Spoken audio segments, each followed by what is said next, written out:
Greetings, everyone, and welcome to the conversation. In this clip, I, Farce Value, will engage the lovely and talented media and historical narrative researcher, K. Kay graciously agreed to answer some pointed and perhaps rather personal questions about what it means to be a Muslim and how she experiences being a Muslim in the United States in the year 2016. She agreed to this conversation at my suggestion, in part to satisfy my curiosity and, more importantly, to offer those who are interested a counterbalance to the often contradictory and misleading narrative that is created and distributed by the mainstream media apparatus. Although I have never met K. personally, we have communicated in the virtual space of forums and electronic media. This is a far more in-depth level of acquaintance and familiarity than I have with any other Muslims, which is to say none whatsoever. This is certainly not by intention or design, as I can see my world and social circles being much enriched by knowing others such as K. But I have yet to have the opportunity to cross paths in any significant way, or at all for that matter, with any other Muslim. So without further ado, I invite you to enjoy our rather informal exchange. Well, if it's getting late, do you want to do a little now and a little later? Sure, we can maybe do some spitballing, I guess now maybe. Yeah. And so I'll give you, maybe you can give me some more background, and I'll give you some of my background and what I don't know, that my motivation is my own I guess just curiosity more than anything, right? And obviously my suspicion of the media and the stories that we're getting. And then I always like to have whatever I can get my hands on, I guess, to compare real-world experience with the narrative that they're always feeding us, right? And it's a lot of times, I guess it's different, and then a lot of times we have no way of verifying. So I spent, and I maybe I'll go over this on the recording. I think I can't even remember when I encountered like the first Jewish person that I ever met in my life. It was late. I want to say it might have been like in my 20s or late 20s or something when we moved to Miami, and there's a lot of Jewish people here. It's a big community. But like when I grew up in this small town in Louisiana, there was no temple there. I never met any I never had any Jewish friends. No Muslim friends. And that's another thing. Muslim? What's the story with that? It's actually Muslim. Muslim? Muslim. But what about Moslem? Probably. What's that? Muslim. Probably that's a southern accent maybe on it. I think most people say Muslims. Muslims, that's good. Well, yeah. I would like to pronounce it Muslim. It's a soft S with a long U. Yeah. Right? Yeah. Muslim. That's right. But I have seen it spelled actually in print, Moslem. So it's anyway, so I have no Muslim friends. I have very little contact with anyone in the Muslim community. And since, we're connected through Fakeologists and clues and what have you, you're probably the Muslim that I am most familiar with. And so That's nice. I wanted to like reach how you out. Put that. Well, really, it's sort of, it's just a big, not really a black box, I guess. But I will say that, there's always some sort of spin being put on, and I haven't taken the initiative and the effort to get a copy of the Quran and read it. And I've never really read the Bible cover to cover, or the Talmud or Torah. I kind of, but you always see passages that people who want you to have a particular perception about these things will post, right? And they'll say, well, what about this? What about this in this particular book? And this means that these people want to do X, Y, and Z, and what have you. Yeah. There's a lot of that out there. And it applies to, I think, probably every, I'm not that familiar with like Hinduism and say whatever, the Eastern, Japanese, I guess they might be Hindu or Buddhist or whatnot, but I don't know if there's that type of thing in those texts, but it seems like there's always some sort of, one of those gotcha passages in places. So, but I do have a friend who was doing some work with a mosque locally, and when I told him kind of about this, he said, "Oh, these people are great. It's like they had such great food." He said, "I actually put on some weight. They were always feeding me all this hummus and whatever the Middle Eastern things that they would put out at whatever events he was going to." And then he was also at one point sort of down on his luck and unemployed for a while, and he was having a tough time financially, and he lived close to a small, like a 7-Eleven type place that was run by some Muslim people, and they let him have a tab for a while. They're like, "Yeah, get your groceries, pay us when you get money, it's fine." Wow. And I was like, wow, that's like unheard of in this day and age from anyone, so that kind of like, that's the sort of thing that you're probably not going to hear, from any. And so we have this, whole thing that's going on with, I guess, Syria and North Africa and the European and the refugees. And of course, I'm seeing none of that here. And so that's a big cause for concern for some people somewhere, possibly, if any of it's true. I have no way of knowing.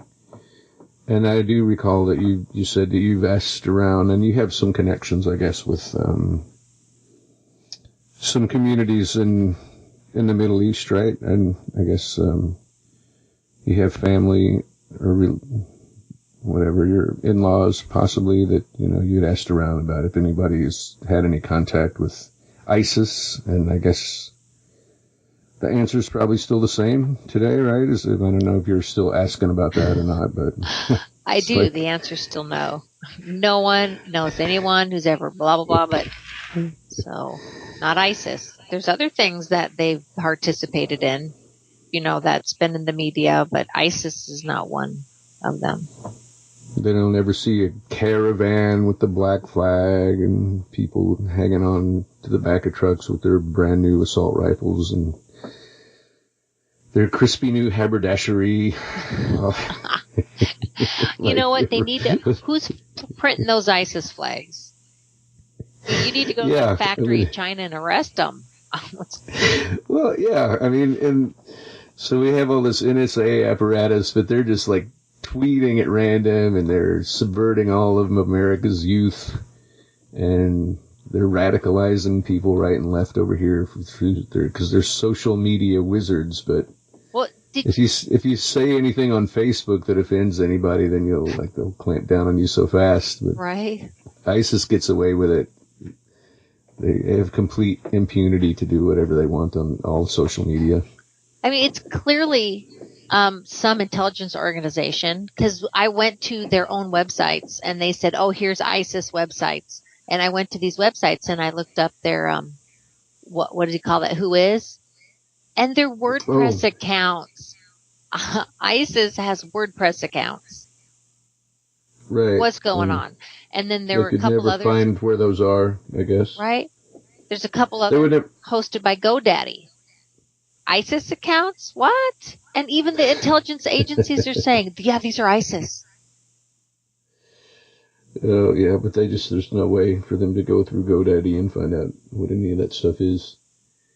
And that's another thing that I just find so kind of hilarious, these stories about maybe it's possible, but any connection, I don't know how old your kids are, but I'm just trying to picture what could motivate an American teenage girl to go, live in the desert and, leave all of her shoes and her phone and her connection with MTV and the possibility of getting a new car or whatnot and go, tramp around in the desert with some ISIS people. It just sounds really far-fetched to me with my little contact that I have with my first cousins and second cousins, whoever.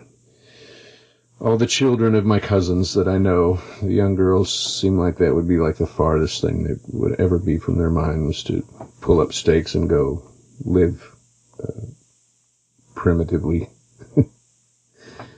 But have you any ideas about that? Can you imagine that being remotely possible? Well, I'm trying to think of the motivation, because I followed these same, I think it was Intelligent Site Group. You kind of have to go from one to the next to get all the different ISIS, what they're calling ISIS websites.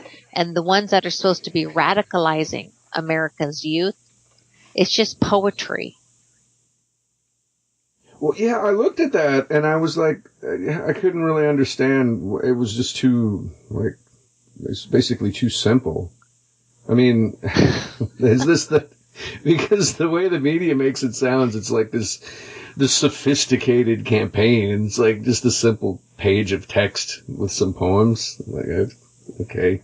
And who's the author? So these girls like quit listening to Kanye and whoever, the Drake and Meek Mill, and they just read this poetry and they're like, oh, I'm giving all this stuff up. I'm all done with this Western nonsense and materialism and all this cool stuff. I'm gonna go tramp around in the sand. Because that's some damn fine poetry, I guess, right? I don't know what. Yeah, I would say so. I mean, because in order to go from single syllable chant type material to reading that, oh, there goes my phone. It's dying. But I guess kind of what I wanted to really kind of get at in the conversation is say what like a day-to-day type experience that you would have just being a Muslim in the West. Like is it? I don't know if do you encounter? I mean, and of course now you're more of a Western heritage, I guess, right? Oh yeah. So you may have light eyes and whatnot. I've got blue hair and blonde eyes. Careful. So you may not get the same sort of. I mean, if people, I don't know about. I'm so insulated, I guess. I mean, my wife is Dominican and she sort of has a sort of an amalgam of physical features that are. She has some relatives in her gene pool that are, Asian, and then she's Latin, but then she sort of has kind of more nappy hair. Like her hair could go crazy frizzy fro if she wanted to, and so people, and they always ask her, especially the white people, where are you from? Which is code for like, what kind of race are you? Because they can't figure it out, and everybody wants to know, like, so there's this whole, and she gets a little bit annoyed with that. I don't think it's not really like a prejudging type of thing, but she's just annoyed with the like the study, like people just looking so closely. Like if you're sort of more typical looking, whatever the Western tribe, a John Smith type person, then you don't get that level of scrutiny. And then, but at the same time, if you're actually African or probably Asian and people can put you into a box quickly, then you don't get it either. Well, right. Here you go. So it's like, although if we go to a Latin restaurant, and because I have dark hair but I have green eyes, so we can go with her, and if they address her and she speaks Spanish, I know a few phrases, and I have a pretty good accent with the words that I say, so like they'll start addressing me in Spanish like I'm Latin, and I'm like, oh wait a minute, whoa there, slow down a little bit. Because I ran out of my espeque pretty quick already. And so, it's like, I just don't have the sort of, tendency to look at people as I don't need to label them and box them and stuff, and so I don't know what it's like, and I don't know if my wife, or I don't know, she doesn't, I don't know how. I think she feels pretty comfortable. I think there's probably some places that she feels more comfortable, like here in Miami, when there's just such a huge international mix, that to go to some place maybe like Nebraska or something, she might feel like that she was too much of an anomaly to be comfortable. But it's like I have no real experience with, I just don't think about what it's like to go through the world and have to feel like people are judging you as different, or having a negative reaction based on like your appearance or something. So I don't know if you experience that sort of thing, or if you do, what's that like, or your family. I think you said maybe something that your kids may have had some issues or something. I think I saw you post something about, or heard you talking about it once. You did a podcast, didn't you? Like, about something. Was it your family and the family dynamic? I can't remember exactly what it was. Oh, no, just, I think someone had, God, I can't remember now. Once I spill it out my brain, it just goes sometimes. I think someone assumed something about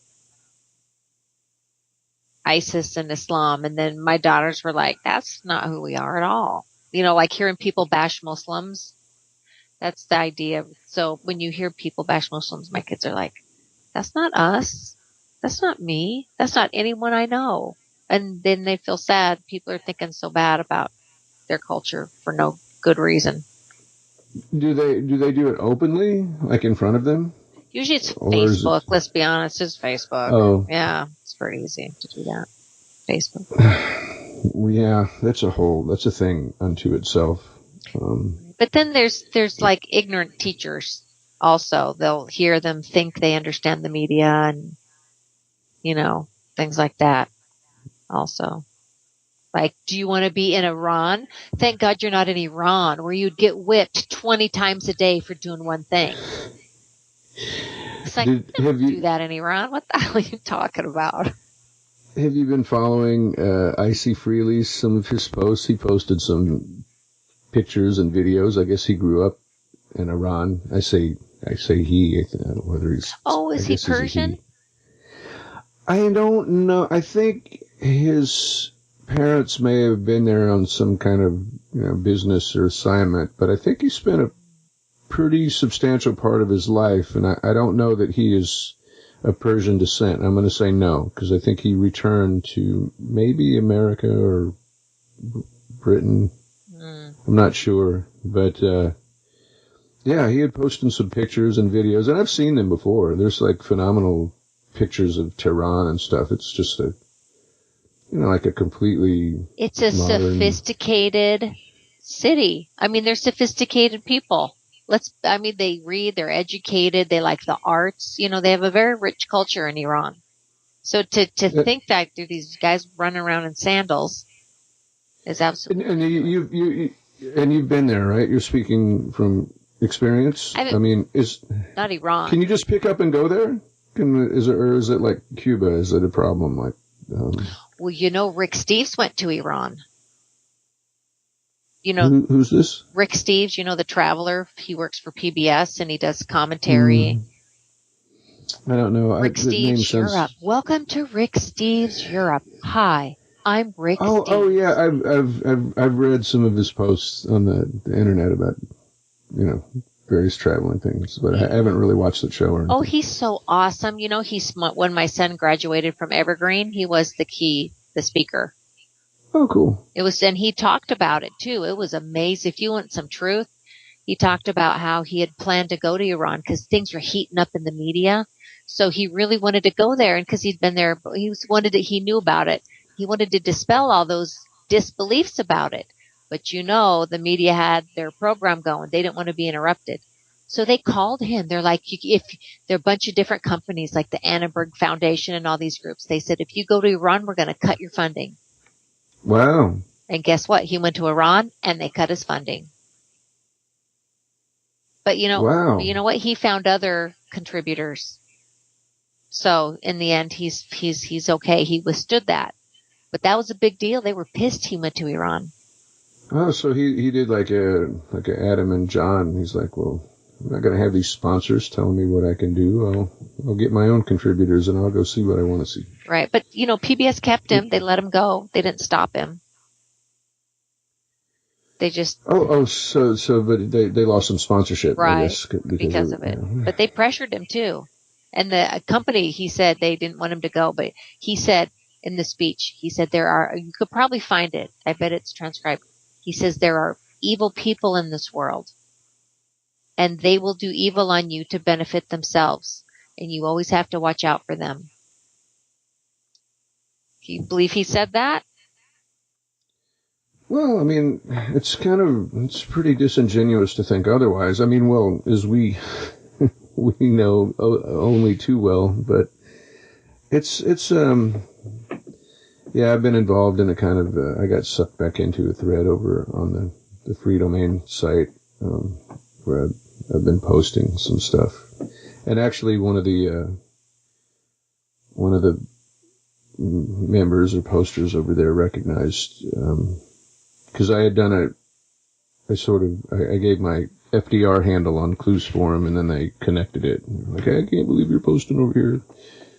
Because I was about ready to call it quits, because that's supposed to be a philosophy site over there. I don't know if you're familiar with it or not. Stefan Molyneux and his nonsense, which gosh, it's so he's so on target about some things, but some things he's just so completely, I don't know if naive. I don't know where I stand on this whole shill idea thing, but people may just have their blind spots about stuff. But yeah, they're just completely incapable of grasping the idea that news could be created and not passive observance of things. Like it's just never occurred to any of them that that news, that the purpose of it could be more about disinfo than informing people. Which I've come to the conclusion that they need to put enough information out there to make it credible, but then its actual purpose is not to inform; it's to steer. That's perfect. That's it. It's to steer. They're steering us. That's exactly it. So, yeah, I don't want to. I'm kind of looking at my. What did you think of my list of questions? Are they too invasive on like a personal level, or is it? I didn't want to be too prying too much. I guess it's, from, like I said, from my perspective, it's sort of. I probably wouldn't ask these questions to someone I had just met. I guess it might be a little too intrusive. I guess, but then. It's more like in the terms of general information as far as people when you see the girl in the bank in the hijab, I'm probably mispronouncing that horribly. No, that's great. Good job. Yeah. That's you don't want to have a misperception, because there's more likely that she's probably got a lot more in common with you, since she's actually putting in her time for a paycheck, which is where most of us are, as opposed to somebody sitting in a think tank or in a boardroom or in some smoky office on Capitol Hill plotting and planning. And, maybe we should kind of familiarize ourselves with how these other people that we're hearing so much about and fearing, what their experience of how their relationship with, I guess and that's another thing too. I don't know if I don't think is being a Muslim, and I don't know if I asked this question. You think it shares any similarities with, say, Judaism and how integral it is to your life? Like a Catholic person, I think that maybe one of the attractions to the Catholic religion is that it's not really part of your life unless when you walk by a cross, you genuflect, and on Sundays you go to confession, and then the rest of the time you're pretty much off the hook. You don't think about it too much, probably. But I think, like, say it's hard to meet, like a Jewish person without probably, having it come to your attention that they're Jewish fairly soon after you meet them. I think there'll be something. And then, like, depending on what, if they're Orthodox or like the guy I work with, he has a joke. He's like, "Oh, when I turned 13, I got out of the business." It's like, and it's so funny because I'm always talking to him about all these like high holy days and the Shemitah and all that. He doesn't know anything about any of this stuff. He's like, yeah, whatever, I go to temple on the high holy days and that's it. And I don't think he cares that much whether his daughter marries someone out of the faith. But it is a lot more like, to have the whole lineage thing, to like be, like, if your mother's Jewish, you're Jewish forever, no matter what, and then you might convert, but I don't think you're going to have as much of a status, and it seems to me it's a little bit confusing as to whether it's a race or religion, and it's kind of like more tied into the fabric of their lives, say, than like a Christian religion where people can just kind of put it on and off at will. You know what I mean? Yeah. Right. So how do you think that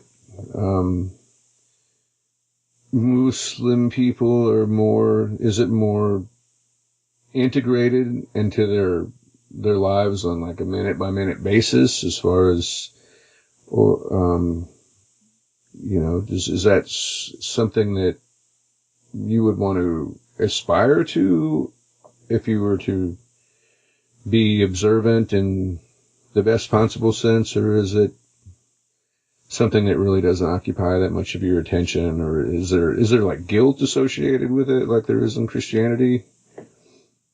Well, I think the whole idea first, just to back up a bit, I think, to engage in some religious thing every day, and like for any religion, I think it's more culture. I mean, we call it religion, but it's, people aren't thinking holy. I think it's an integrated cultural practice. We can call it religion, but I think you just with the cultural group, really, cause I mean, they share the same belief, but these practices are tough to do if just on belief. So like with Islam, if you're going to be a good Muslim, you're supposed to pray 5 times a day. Oh my God, a ton of people do it. They just weave that little practice right into their life. And I did it for a long time myself. But so I'm sorry to interrupt, but I'm curious, how did you manage that? If you're like at school, would you just find a place and just, work it around your schedule at school? Was it like, I imagine that would, if you were going to try to observe at that level, that would probably be very uncomfortable. I would think. Like, well, you get brave. I'll tell you that. you learn to get brave because you have to be like, hey, boss, can we borrow that conference room at 10 a.m. every day? Just to pray. There's a couple of us here that are Muslims. No one's using it. There's boxes in it. And the boss will be like, sure, go ahead. And that's kind of what happens like at work. And at school, the schools are all accommodating. They find a place. They're already set up for that. It's because you're not creating a ruckus. Right? Well, you're just like quietly in there.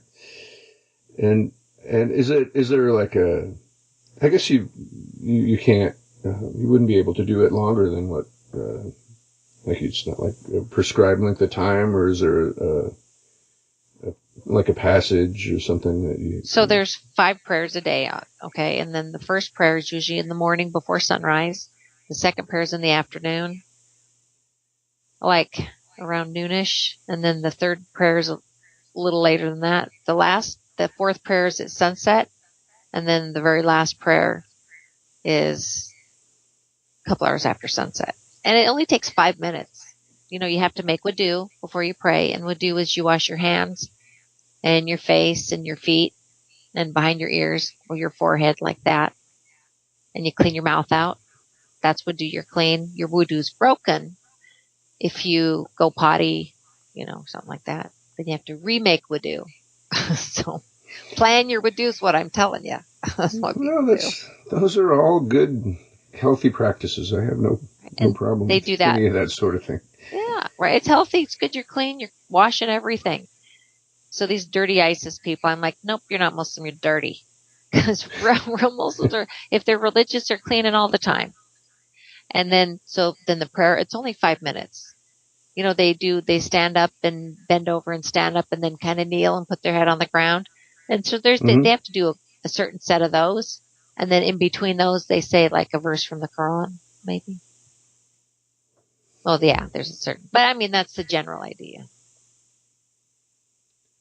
And so I guess now, do people, and I'm kind of getting more into our talk, I guess, so I might want to save some of this because I don't know if I have enough time to go through all of it, but well, maybe I could clip it and combine things, I guess.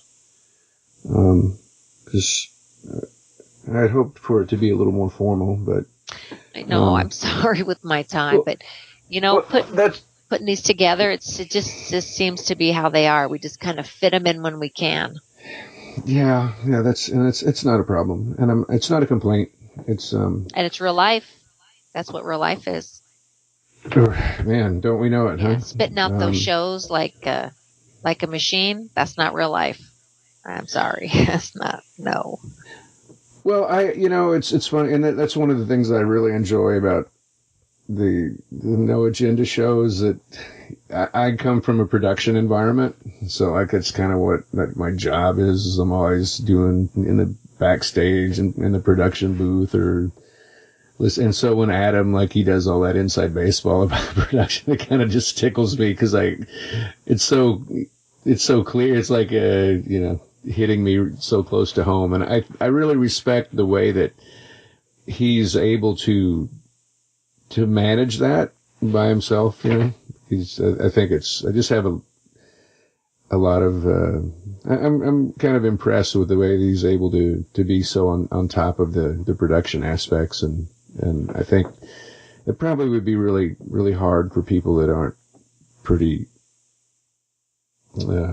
familiar with that world to be able to make that happen at that level. But I think it's a good thing to aspire to. I don't necessarily find it suspicious, but Adam Curry. Well, I mean, I don't find the fact that it's got a high production value suspicious. Now, he may be suspicious due to his uncle and whatnot, but you think? You know what? I caught him reading. John is so funny. You can tell when he's reading because he missays the weirdest words in the weirdest spots. So fun. Oh, I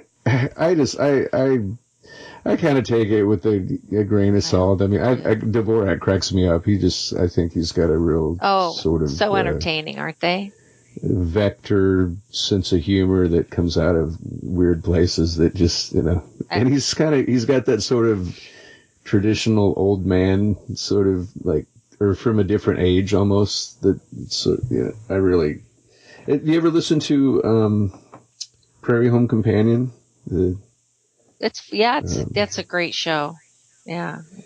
It's like when he quits that show, there will never be anything like that again. It's just that hearkening back to that old style, and I think I kind of see a little of that in Dvorak and stuff. Yeah. But let's see, and you sort of touched on something that I guess we're going to go further into about, oh yeah, it was like, so the levels of observance. So do you have, like,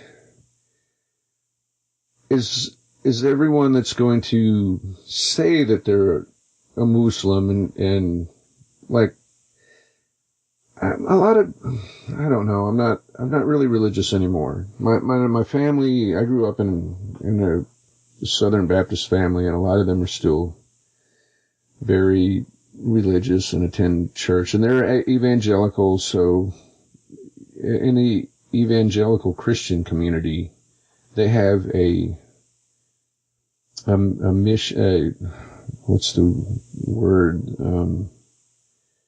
a requirement, sort of a responsibility or something to save the sinners, right? They have to convert people to save them from the fiery furnace of hell and whatnot. So a lot of the Christians that are really at that level of commitment are going to be actively out there, preaching and putting themselves out there. And then there's sort of another level where you might understand that they're Christian and they have particular responses maybe to, I'll call it the unseemly, that they might get an understanding that they're Christian because they have a particular negative response to certain things, but they're not actively preaching. Then you might have other people where if they don't say anything about it, you probably won't really have much of an idea about where they're coming from, And so, and also like I was talking about, my friend, he's said when he was 13 he left the business, but at the same time I can leave work and drive out and I see people with the ringlets and they're wearing a broad brim black hat and it's July and they have full black long coat and pants and I'm sure that they have different crockery for dairy and meat and whatnot. So that's a strict level of observance, right? So does the same thing sort of apply in the Muslim world, or will they suffer, the people who aren't as observant, will they suffer any sort of social discomfort from others who are? From my experience, I would say the regular, like, go to church once a week Christian is equal in Islam to like the pray 5 times a day. Yeah, I've kind of lost a lot of volume all of a sudden. Can you hear me now? Oh yeah, that's perfect. Okay. So the go to church once a week Christian is equal to the pray 5 times a day Muslim. That's the difference there. That's about the same. So how most people in America are this way, like once a week, but I mean, not most, but a big hunk, probably, I don't know, how many Americans do you think go to church once a week? Gosh, I don't really know. I would say, I'm going to guess at least a third. I don't know. I was thinking of a third too. Catholics, and they have these mega churches, which are they're kind of non-denominational, but they're still Christian in a way. And I think the last time I read, it was 3,200 different Christian sects, and so we usually think of just the big ones, the Catholics, Baptists, whatnot, but yeah, I think there's a lot of people that go at least once a week. Maybe once, and then some fellowship activity, so they're involved with the community mostly. That's what I'm seeing. Right. Do you see that? Mm-hmm. Yeah, as far as my family goes, they're pretty, a lot of their social relationships revolve around their church relationships as well. Right. So it's not necessarily in a formal way, but they just have a tendency to sort of, let's gel, I guess, with one another through their relationship with the church. But see, that's my idea about it being just really tradition and culture, not really religion, because it's such a tight cultural bond that everybody has. They share all the same things, and there's so much nice fellowship in churches and in mosques and in synagogues. It's the best social group don't you think? Well, I was never really that comfortable in the church environment. I don't know why. I see students, I guess. Maybe that's what I'm going off of. I see them real involved. Churches are having so many fun activities these days. You want to go to all of them. There were times when I had issues with the evangelical church. It's a lot of, and this is another thing that I'm unaware of about what Muslims or Islam, I guess, has to say about hell and whether that's a part of it. But the church that I grew up in was like, it's very carrot and stick oriented, right? So they used a lot of fear to motivate people to do, I guess, whatever, And I never could quite understand, and that was a problem for me too when I was young. They had very dramatic and frightening pictures of this eternal hellfire and brimstone scenario, and the prescription for that was to accept. And so as a kid, I was like, well, what is this acceptance? That's like, I can't quite get like how I do that exactly, because it's so internal and specific, and there's no real prescription. And I could see other people that I thought maybe they were getting it. And what if I'm not getting it? Then I'm going to be in hell forever. Oh, that's just so frightening. And so, forever. And it wasn't, yeah, forever. I mean, forget death, you think no, that's nothing. That's just getting started. That's just the start of this eternity thing. And yeah, it was very, very frightening. So I kind of wasn't really comfortable with that. And of course, I guess that's probably why there's so many different sects, because there's a lot of different interpretations of all those, those texts. And then you go a little further and you find out, well, no, that these people, they're misinterpreting that, because that's not what they were talking about at all. That's a whole new thing that didn't come along until the 1800s or 1200 or whatever.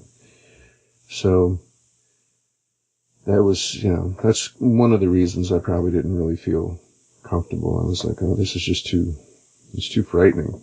And they kind of like so we have the 7 deadly sins or whatever, and it's like a lot of the stuff that you're naturally going to be drawn toward anyway.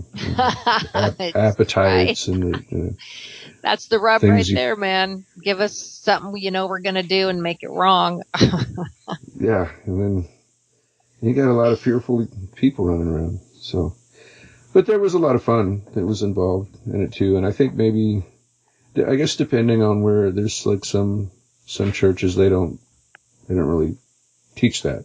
And it's just more about, it's a little more allegorical and more about just love and getting together. And we were involved in that not too long ago for a while. But then we ended up, being confronted with just whatever dysfunctional personalities that can happen anywhere, and probably do across all walks of life. And so, right. But I was, what I was going to say too is my parents. So they moved around a lot, and we lived in. They lived in a few different countries, and whenever they would move, and when I was with them, we moved. It wasn't like that we went to like seek out the Christian community. That wasn't really kind of like, I think probably we just ended up hanging out more with people that my dad worked with, since it was his job that was moving us around, and or our neighbors or whatever, So it was like that became our community. It was just sort of the people we were close to through work or physically, and then that was always fine. I guess and he was doing some work in, wow, why can't I remember this now? Gaddafi land. Libya? Libya, yeah. And, Cool. he was talking about sort of getting caught up in some kind of riot or something at some time, and he was stuck out in the middle of the city, because they had quarters where they were sort of, I don't know if it was an embassy, and he didn't know what it was about, but he was thinking it was some death to the great Satan type thing going on, and he was kind of frightened by that, but then they were able to extricate themselves or whatever, so it didn't have any, he didn't suffer any real negative effects from that, so. But yeah,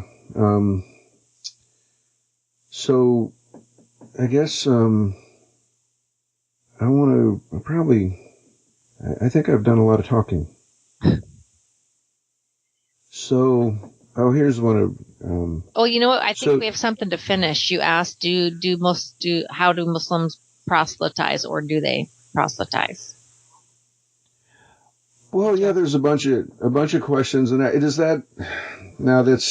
Well, they don't. Does that have anything to do with the jihad? What's all this jihad business? Is that a metaphorical thing, or is it has to do? There's no proselytizing, right? So it's not like they don't want to see the whole world become Muslim. No, they don't. That's the thing. They don't proselytize at all. They don't want anyone to become Muslim. So it's all a script. It's a media script that they're saying. It is in no way reflects reality whatsoever. Muslims, if they want what they do is, if someone has left the church and not become religious, they go on something called khuruj. And so they just, they go to all the guys who left the mosque or whatever, who stopped, being religious, and they just try to convince them with, citing Quran verses and hadith, what a good thing it is if they could be, start coming to the mosque again. But they don't go out and get Christians or Hindus or Jews and no, they don't, they've never done that. What about the death threats? Is there, that's what that'll be one of the things that comes to mind for the Western people, is that, if you leave Islam, they're gonna find you and kill you for becoming an infidel or whatever. Right. Yeah. No, nobody cares. Who's the organization gonna kill you? No, it's all. To me, that sounds like a lot of trouble, It's mostly about shame. I mean, there's hell, but shame. Shame.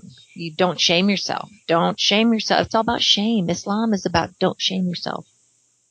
That's really what it is. That's the scare that keeps everyone in line. Oh, I'll be shamed if I do that. I can't do that. I'll be shamed.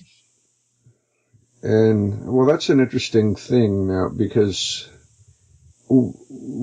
is there any sort of shame attached to debt? Do you have any sort of relationship that's different than like Western people, where debt is concerned, or usury or any of that sort of thing? Does that have what would that mean? Would that mean you don't have a credit card, or? Well, like in the Middle East, no one has to think about money because the banks all use a fine system. I mean, globally they use interest, but with the local population, it's like fees. That's how they make up for interest in banking, with fees. Okay. And it's a schedule and things. You can borrow money and, things like that, and save money. You save by fees. So they don't even think about it. It's not till they come to America that they realize, and they do know about it, by the way, because the Arab governments are like, America's so bad, they use interest. You guys are so awesome, you don't. There's this kind of media they hear in their countries. You guys are awesome. Your women don't walk around in bathing suits like here in America. But they do. Even Middle Eastern women do. They go to beaches and wear bathing suits. So, but So, on the news, I guess they must be appealing to the poor religious people instead of the general population. well, I talked to some people that were in Miami last week, and they had come from Amsterdam, and they were. I asked them, well, what's going on over there with are you feeling any pressure from the refugee situation? And they didn't have anything very specific, but their ideas about, they did mention the debt thing, and and I can't remember. And then I said, well, what about the misogyny in the women? And one of the guys said, well, to the Muslim men, the women are like dogs. And I'm like, really? That sounds pretty extreme. He's like, no. You love your dog, but you would never expect your dog to make any decisions about how you're running the house or something. I was like, I don't know. That sounds a little far-fetched to me. I mean, it sounds kind of brutal in a way. And so I had the misogynistic question, because I think, now to me, that would be so completely foreign to think that I would, that's just another thing too. I guess since you were talking about your daughter, whether there's arranged marriages I think I've known people in this country who have a pretty close connection with having been family members or something, been involved in arranged marriages, but I don't know if has anything to do with any particular religion. But what is that sort of, the misogynistic conceptions that people may have about not having any rights in the family and that sort of thing. So arranged marriages, it's not like in the movies. When my daughter is born, she will marry your son. It's not like that. That doesn't happen. I mean, people speculate, oh, look, they're so cute playing together. Wouldn't that be fun if my daughter married your son one day?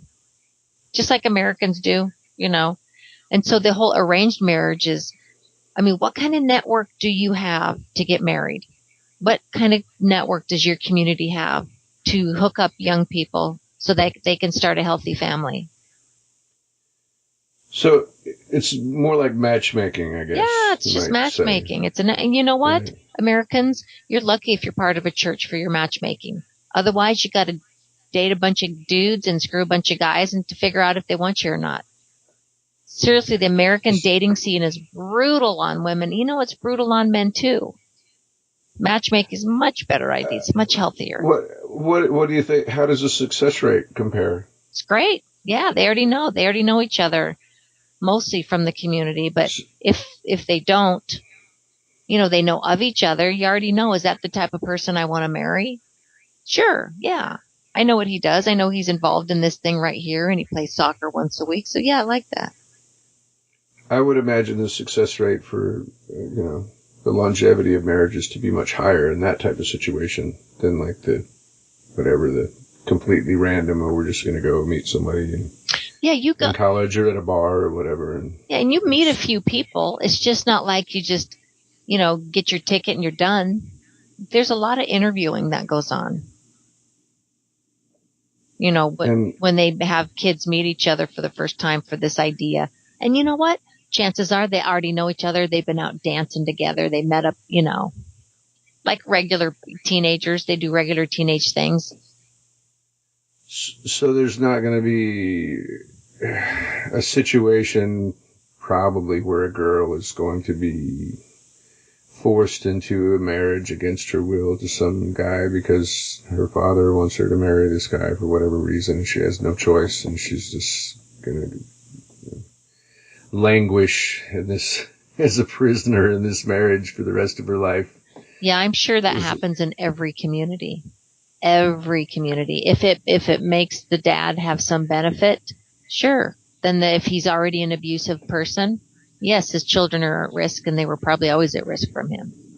But that would be in any community for that kind of icky person.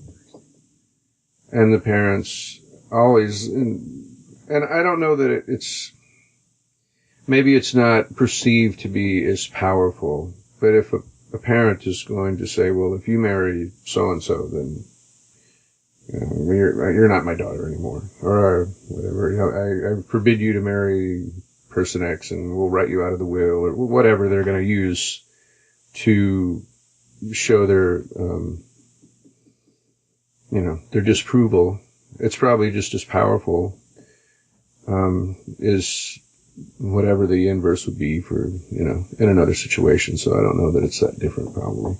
It's like any other, right? Any other person, any other parent that has a strong opinion in any place on this globe is going to probably have certain ideas. But generally speaking, I would say it's the religious severities decreases as the more money people have, the more money Muslims have, I noticed. Does that make sense? Yeah, and I would say, well, it probably just puts them more in alignment with whatever the business protocols are going to be, right? And I think that if you're going to be at a particular level of trade, whether it's through your skill set or if you have a business or something, there's probably going to be less opportunity for you to be very rigid about things that maybe aren't going to be able to integrate with the business community regularly, right? So it's going to cost you. Yep. It's going to cost you money. That's right. And I would imagine that people are, gosh, the world over, I would imagine that the more money you have, the more you're able to be insulated from challenges and violence and whatnot. I don't see that as being particularly different anywhere, although it does seem like there's more stigma about it over here than other places I've been. Mm-hmm. Or, it seems like there's other places where people are able to, I don't know, I'm not going to say get by, but to thrive with less money, I guess. To have rich social and environments and not be so preoccupied with, and I don't know if I think that's maybe just due to probably the media, I'm going to say, that people are so taken in by advertising over here and the celebrity worship and stuff that if you're not able to emulate that lifestyle to some degree, then you're less somehow. And other places I've been in my life, it seems people are just more connected to the real world. But, of course, I'm talking places like Thailand and I guess like tropical places and stuff. So maybe if you get in like severe climates, the real world isn't all that great. I don't know, but it's like, they seem to have more of a rich experience with just being able to connect with 5 cents reality than trying to emulate this virtual reality that we're so inundated with over here. Mm-hmm. It's true.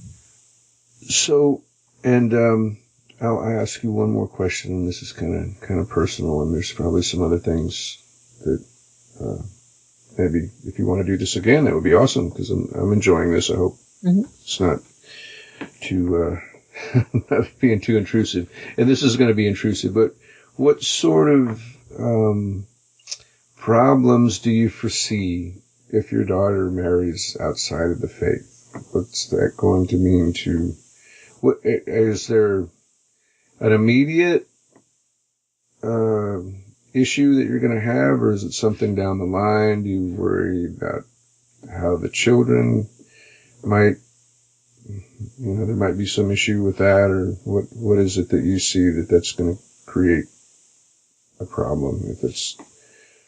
And it doesn't have to be about you, but it could be you could say about anybody in general if they see their child marrying outside of the faith. It's a shame. It's still shame. Still shame. That's it. She will bring shame upon our family. So there is some, I guess it would almost be like, well, I won't call it reverse prejudice or whatever, but the shame is coming from the fact that that their fiance or betrothed, whatever, is not a Muslim, right? So there's some negativity within the Muslim community toward people outside if they one of their part of their community decides to go, that way, then so they're going to get some backlash from within the Muslim community. Mm-hmm. So it can work both ways. Right. It's not mostly it's the fear of the woman that if she marries a non-Muslim, then he won't raise the children Muslim. And so that's the biggest deal. So it's like if the daughter marries outside her faith, they can just basically say goodbye to it all. Sorry, because she's basically leaving the community at this point. And then that's sad to everyone because they love her very much and they want her to stay. But are they going to shut the door? I mean, because this is an issue too with a lot of people, and a lot of time it comes down to how the children are going to be brought up, right? So if the person marries outside of the faith, are they going to be still welcome within the community to come around for whatever? I don't know if I guess there's going to be a different set of holidays, right? If they marry someone that celebrates Christmas, right, then there might be some conflicts, and where are they going to spend the holidays and all that sort of thing, right? So that's obviously a separation. But if the fear is that you will lose them through like a disconnection, they'll drift, right? Mm-hmm. You won't. So that's sad, obviously. But if they don't, is it still a problem? It's awkward. Yeah, it's awkward. But I mean, like for my daughter, I guess she could still go anywhere she wanted. No one would even care. Go to any mosque, go to any function. No one's going to say anything. They'd all be very kind. In fact, our social group is very friendly. There's probably there's 50 Muslims invited to my daughter's wedding. Probably 25 might not attend. Because you know why? They have daughters and they're afraid. They're like, oh my God, I don't want my daughter to marry. Oh, right. That's pretty much the only reason. But we have lots of friends who they're like, whatever, I work with, this doesn't mean anything. There's a lot of Muslims who are like, this is not even important to me. And you know what? Right. They say, inshallah, one day, maybe he'll become Muslim. That's what they say. Inshallah, one day. And what is Chala now? Oh, God willing. Oh, okay. Yeah. All right. Oh, that's great. That's I got to remember that word. All right. So, well, this has been really fascinating, and I want to give you a what's the word? A high five, kudos or whatever for being walking the line that you do, which you're walking a lot of lines actually. So you're a teacher in are you in a public school? Yeah, public high school.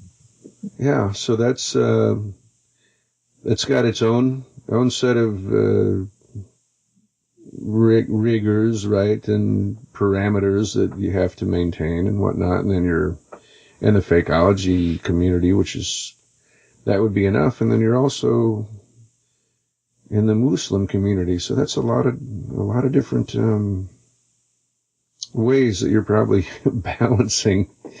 And it's it's funny because I've been involved in this posting I've been doing at FDR with these these philosophical eggheads that fancy themselves to be critical thinkers, and they're all atheists and stuff over there. And it's like that. Yeah. And it's just, it's so ironic because they're so religious about the thing that they do, even though they don't really realize that their behavior is it's very similar in like observing things for things that aren't necessarily provable, but whether it's a culture, community, and it's the same thing, and they're just equally resistant. But you're really you're wearing a lot of hats. It's commendable. Well, thank you. So there's one thing I wanted to talk about, because you had talked about like in the Muslim community in the Netherlands. What country was that back there? Yeah, well, in Europe. The people I talked to that had come over from Amsterdam, that had that. There you go. Yeah. Yeah, and they said the men make all the decisions. Well, that's really an economic thing right there. That's not to any one group. I know several different cultural groups. That's economics. When the man makes all the decisions, it's usually there's not a lot of money in the house, because there's not a lot of decisions to make. But, the more money there is, the more egalitarian the couple seems to be. And I think this is true in a lot of places, in Chinese culture and Indian culture, and and ignorance too. Because, a smart man knows he needs that woman on his side. You gotta work together as a team if you can get stuff done. You don't want to make her your enemy. It's not gonna help the family. Well, it's interesting, and are you familiar with Karen Strawn from Girl Writes What? Have you ever seen her podcast? No, I haven't. She's so she's just such a fly in the ointment for so many people, but she's sort of been involved in countering the current feminists, I guess, which I don't necessarily think are probably doing a service to society at large. But she has a lot of, I think she's got an anthropological background, so she has some familiar with historical family structures and whatnot. And so a lot of the things that the feminists are taking credit for overthrowing and giving women's rights to and whatnot and freedoms are not necessarily and all that beneficial if you really break it down and look at it in the terms that she's talking about. Like, so if in bygone times, if a woman wasn't on a deed, or she wasn't necessarily sharing the equal economic status with the household of the husband, she was like protected from, if she were to go out and say run up a lot of debt or something, it would be like all the responsibility would fall on the husband. It wouldn't be her. Mm-hmm. Or if there, for some reason, she was always shielded from any kind of liability. So, and I think that she might have mentioned that in regard to Sharia law, and that's why I think I had that as the question right under that. So, like, a lot of people nowadays, and she was even talking about how, like, if in a case of domestic violence, and they had the whipping posts, community would tie a man up, they'd beat his wife, and they'd beat the crap out of him and whip him. But then the next day he could go back to work and keep making money. It wouldn't be like he'd be in jail for a month and out of the economic landscape. He'd have to be right. And where's this at? Who does this? Oh, there's in bygone days, and like before women had the quote rights. That, I mean, not that I think that. Was this like in Europe? Is this in China? Where's this supposed to be? I think I had the impression it was in like colonial America, right? So it's corporal punishment, and the idea in the way she puts it is that, that if you arrest, say if it's a single income household and a man is making all the, bringing home all the bacon, and he beats his wife, if they're not going to be immediately separated, which my argument would be that, anytime a woman is hit, then she should probably take off like the next day. But if they were going to stay and then putting a guy in jail for however long, if he's the sole earner, it's not really doing any favors to the wife, right? Then she's kind of stuck out in the cold. Maybe she doesn't, she has got a family or whatever. So, like, in her idea is that it's more protective to the women of that time, even though the feminist would say, well, then she was oppressed and she, You mean to whip her? So, no, not her. The guy, it was like, so there's just some things that are sort of, and she's got a whole series of stuff on these antiquated views that feminists have done a lot to overturn, but if you really look at them the way that they worked in the family structure, it was actually, a lot of it was more about protecting the women and her being whatever, this integral supportive role. And I think that in a lot of ways, it's not like I'm so retrograde about a lot of this stuff, but I think if you have I don't know that it's been a huge advance for our culture as a whole to have this dual income situation where you have men and women but working now basically to maintain a similar standard of living that they might have had 30 or 40 years ago when only one person was working, and it was generally the man, but that allowed the woman to pay a lot more attention to the kids and the affairs around the house and stuff, and so there was a little bit more division of labor within the family that I think helped probably make families stronger back then. And I have the attitude that that was probably a good bulwark against too much state encroachment, but they've sort of managed to drive a wedge in there, and I think part of it has been that they could sell it as, hey, why do you want to be stuck in the house over a hot stove all day with those nasty little kids when you could be out fulfilling your dreams as a receptionist or whatever, you know what I mean? So, but that's, and I kind of sort of started going down that road to say, well, is there, do you have anything to say about Sharia law? Is that part of your day to day? Does it mean anything to you? Do you, because I've heard on the No Agenda show, they talk about in certain places in Britain where they have Sharia courts and stuff. And I don't know anything about that. I have no idea what that means. So I was just curious if that means anything to you. Right. Well, I guess, how do people resolve disputes? What do? They have customs, right? Certain customs. They expect everyone to behave in a certain way, right? So in Islam, like when a man dies, his inheritance is supposed to be split up a specific way, according to the Quran.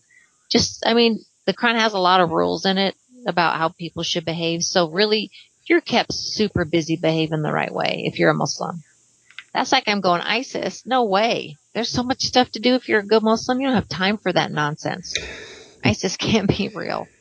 But the courts resolve these issues. So the Sharia courts, like in England and stuff, you've got a lot of Muslim immigrants. They still have the same disputes as anybody would have.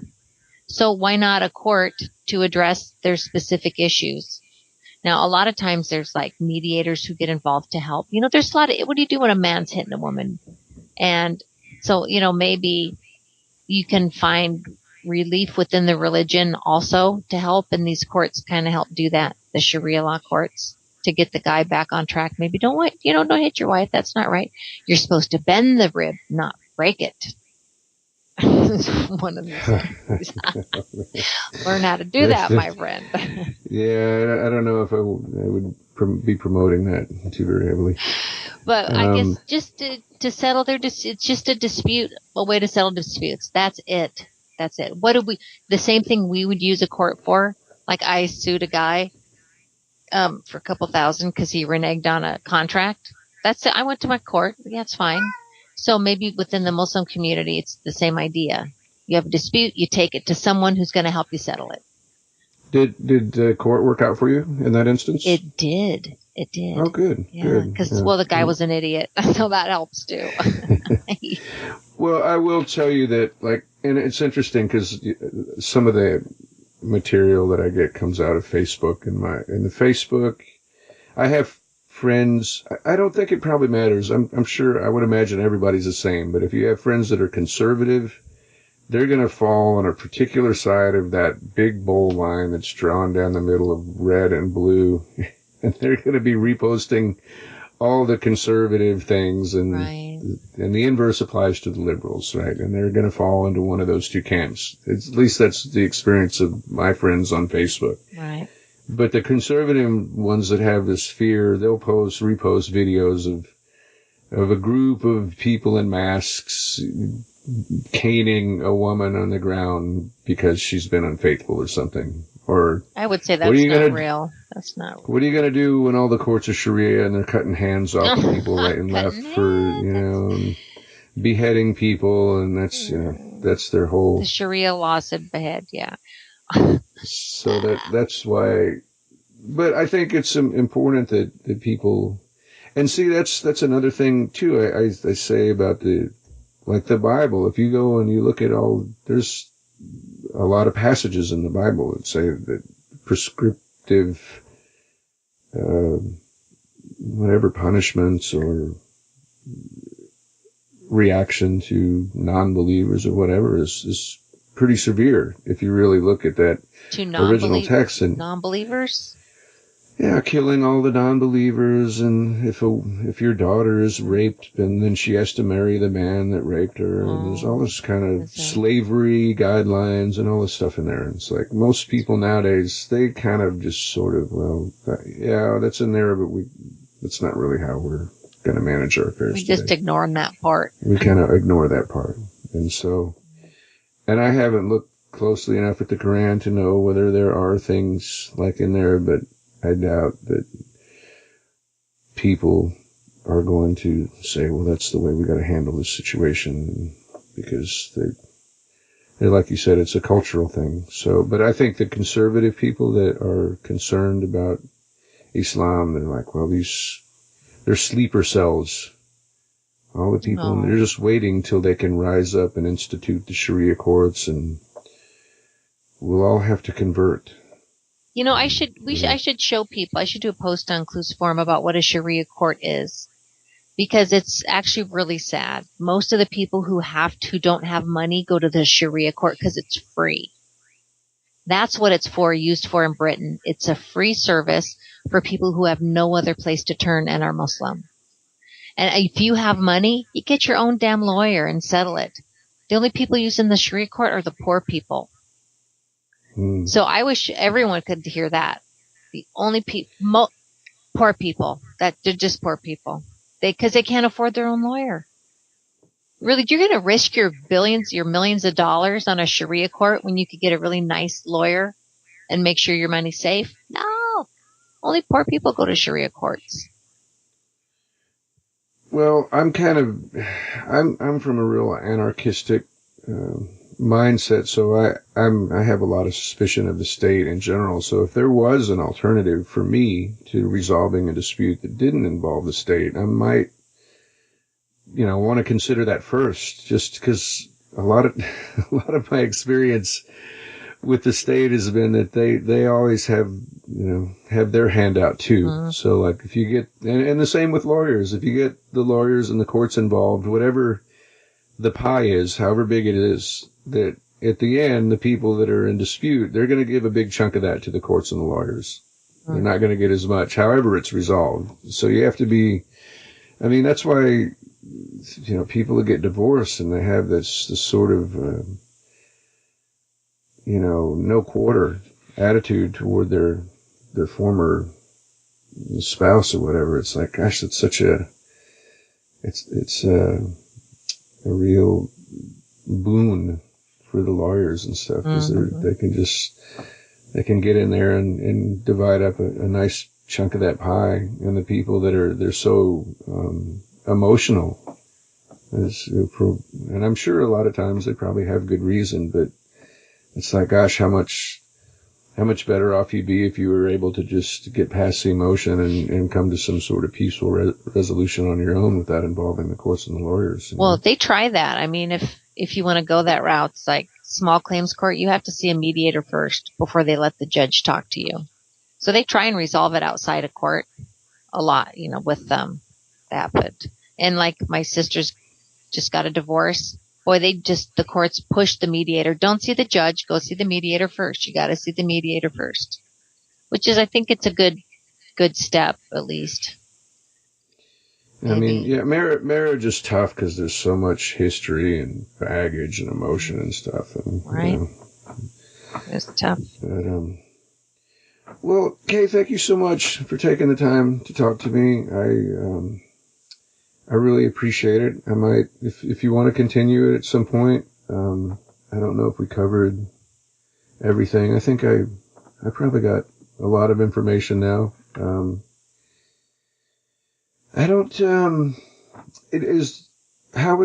on the West Coast, the Northwest Coast, is there like a pretty large Muslim community? I don't really see too many people here in the lower East Coast. So, although my friend said he met a bunch of people at that one mosque, so I guess maybe people are more spread out, So if I wanted to go meet some people, is there some place that you're familiar with in the U.S. where there's like large communities that congregate, or do they just kind of spread out wherever they end up finding a house or whatever, then they go to the mosque however far across town it is or whatever? Right. It just depends on the population. How, it's like Texas, there's tons of Muslims. So they have huge, big, beautiful mosques, and they're super organized, and, they have super organized, like they have classes and they have events. And then you have the smaller city, like town mosques. They're not so organized. They're just for prayer. But we have a really nice one in Redmond, because most of the people who go to the mosque are employees at Microsoft. So they're educated and they have a lot of money. So they participate not only financially, but also intellectually too. So they have really cool programs they set up, and they bring in guest speakers, and it's really a great mosque. And they feed the homeless in the city, and they do a whole bunch of local stuff too. It's maps.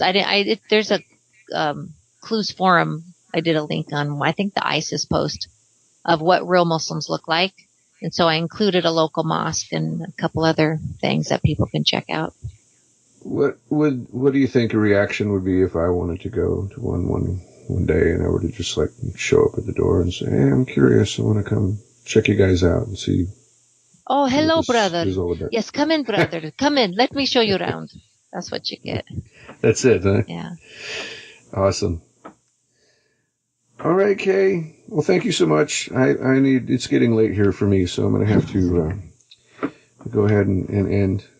But maybe we'll catch up. I have not been, I've been unfaithful to Clues by doing all, well, I'm involved in an altercation now, so. At Clues or at the other place? No, at FDR, I'm just like posting and challenging these people, and, it's like they'll do everything but actually look at the evidence and offer a counter reason for why this is possible, or how that makes sense. They don't want to even look at that. They're like, oh, there would be too many people. All the same old crap. I know how you feel. I know. Given evidence nobody's looking at, I know just how you feel. Just go look at this, and it's like I post all these pictures of the WTC and the construction, and people go, well, it was just glass on the outside. It's a hollow building. And like, it's not a hollow building. What? Look at this. Look at this plane. It was supposed to have bisected like 7 concrete floors going in edgewise. And here's a picture of that same plane that's totally trashed by hitting a bird. Now, how does this make sense? And they're like, nah, there would be too many people. I'm like, okay, whatever. Right. It's funny. That's always. But yeah, I haven't tuned in too much to AB or the audio chat. It seems like I guess that's been kind of dry lately, huh? You haven't done your show in a long time, right? Oh, I haven't. No, I've been busy and then other stuff. So, but well, yeah, I think maybe a couple people, if you check it out, there's always someone at least once a week, I think, going on audio chat. So, yeah, I haven't seen anything posted. I did notice a new Clues Chronicle was posted about money. Are you involved in that, or is that someone else? Yeah, me and Hoy did that.